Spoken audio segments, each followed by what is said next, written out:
As someone who started in this field as an educator and has pivoted into workforce development, I feel like I have been able to really open my eyes to the different pathways in which different folks can take at different times. And I have to say, I think that we are still in a space where we value going directly to college as something that is better than someone taking an alternative pathway, despite what the outcomes of those pathways may be. So, despite the fact that someone may go to a great school and study English and graduate and make a great job, maybe that person who got the job at Take Two or EA from those community college courses in high school might be making actually more money. And so, not to say that money is a metric or is it prestige or is it like academic integrity, but just wanting to open up to folks that there are different pathways that folks can take and folks can decide to go to college at a time where they are aligned to make that transition. So if you are concerned about, your student maybe not meeting proficiency to go to the school that mom, dad, and grandpa went to, one of the things that we can reflect on is like maybe it's not at this time. Mm. And if it's not at this time, what are the things in which my student is really passionate about where there are resources for them to pursue? And maybe they're not so passionate about something yet. And so, how can we then use this as an opportunity for them to explore?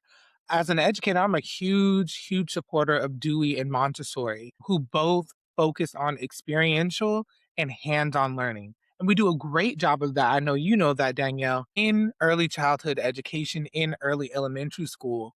But because we do, as educators, have to focus on meeting state standards and making sure that folks are meeting certain proficiencies, I don't believe that is the only reason why, but I do see us moving away from that and then really starting to dig back into project based learning in middle school.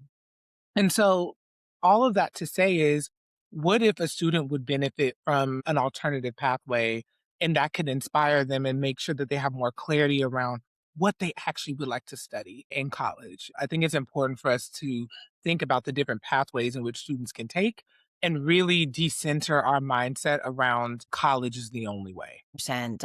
Two things that you said stand out to me. One, you are absolutely speaking my language with Dewey Montessori, and I've said it so many times that we do this great job in early childhood. That's the focus, is meeting the child where they're at, discovering their interests, letting them lead with their interests, and really that like showing them how to learn, how to think, but not what to think, really meeting them and allowing them to be who they are and discover as the educator who they are. And then that goes away, it goes away for a variety of reasons, but that tends to go away. And we shift to then this standardized, or here now it's, oh, here's what you need to know, right? And what you need to learn, rather than continuing to figure out how they learn, what learns best for them, what is best for them, and to go on the path that really does draw them in. So yes, thank you. Thank you for saying that. It's something that I've said so many times. And again, you're right. It's not the only reason, but I do think that it is a big, big stain in terms of education and where we go, is that we lose that. And I think that it's very harmful to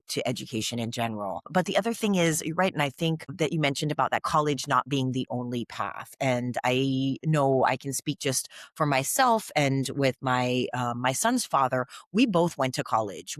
I have a master's degree. We both have a master's degree and come from parents who have degrees and went to college. But with my son, are also, both of us are on the same page that we are like, no, if he does not want to go to college, he does not have to go to college. It is not the expectation. It is not the only way. And there are so many paths, other ways available.